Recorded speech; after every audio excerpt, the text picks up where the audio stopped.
Yang harus jadi panglima kita, hati kita. Hati tempat bersemayamnya nur, cahaya hidayah. Hati tempat bersemayamnya keimanan kita. Hati yang harus menjadi panglima dalam hidup kita. Maka akal kita fungsikan hanya sebagai dewan penasehat saja. Betapa banyak orang yang mengandalkan akalnya semata. Ketika dia berhasil, angkuh dan sombongnya.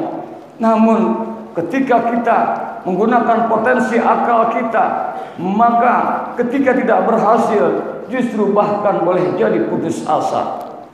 Dan apabila hidup dan kehidupan ini kita gunakan potensi keinginan-keinginan nafsu kita yang menjadi panglima, kita ketahui dalam sebuah firman Allah Subhanahu wa taala, "Innan nafsa la ammaratum bisu'." Sesungguhnya nafsu cenderung mengajak kepada pelakunya untuk selalu berbuat keburukan, illa kecuali ma rahima rabbi, yang diberikan rahmat oleh Allah Tuhanku. Ma'asyiral muslimin, hafizakumullah. Betapa banyak orang yang dalam hidup dan kehidupannya demi harta, demi pangkat, demi jabatan, demi uang, demi untuk mendapatkan sesuatu, tidak lagi menggunakan akal sehat. Hilang hati nuraninya, nafsunya, keinginannya, ingin sesuatu telah melembaga di dalam kalbunya. Afara'aita man ittakhadha ilahahu hawa? Apakah kau tak lihat banyak manusia yang telah menjadikan nafsu sebagai Tuhannya? Na'udzubillah, summa na'udzubillah. Tidak dilarang kita untuk kaya raya. Tidak dilarang kita untuk menjadi takdir Allah dipopulerkan oleh Allah.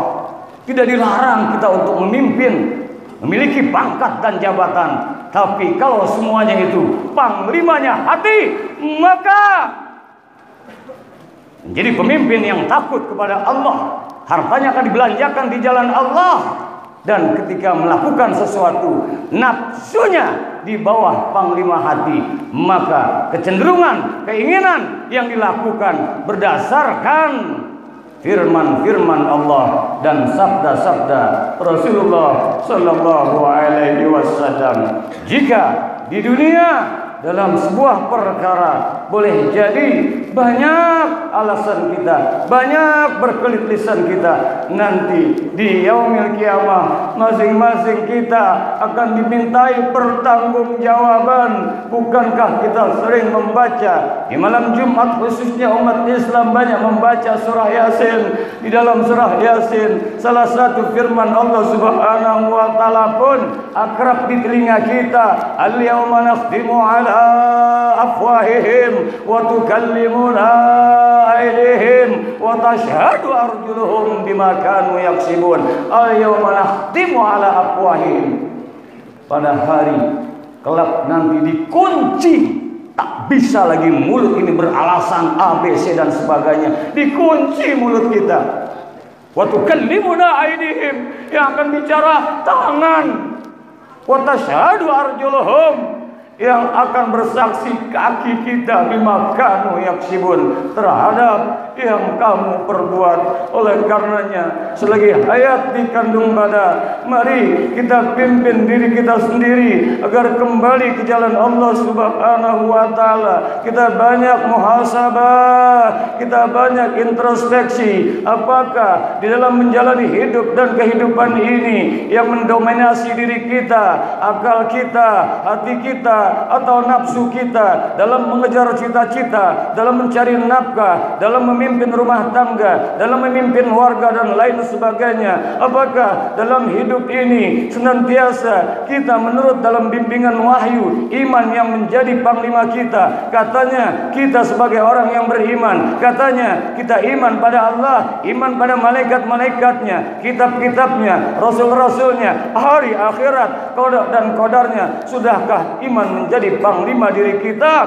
Itulah sebabnya kalau iman menjadi panglima diri kita, maka kita akan melaksanakan perjalanan hidup dan kehidupan ini senantiasa yang kita mohon dalam sholat kita. Iyyaka na'budu wa iyyaka nasta'in. Hanya kepadamu ya Allah kami menyembah, hanya kepadamu ya Allah kami mohon pertolongan. Sesungguhnya orang-orang yang dipimpin hidupnya dalam keimanan, maka dia senantiasa mohon ihdinas siratal mustaqim, tunjukilah ya Allah kami ke jalanmu yang lurus, jalan orang-orang yang telah kau beri nikmat kepada mereka terdahulu, jalan para nabi, para siddiqin, syuhada, solihin, siratal ladzina an'amta alaihim ghairil maghdubi alaihim waladdallin.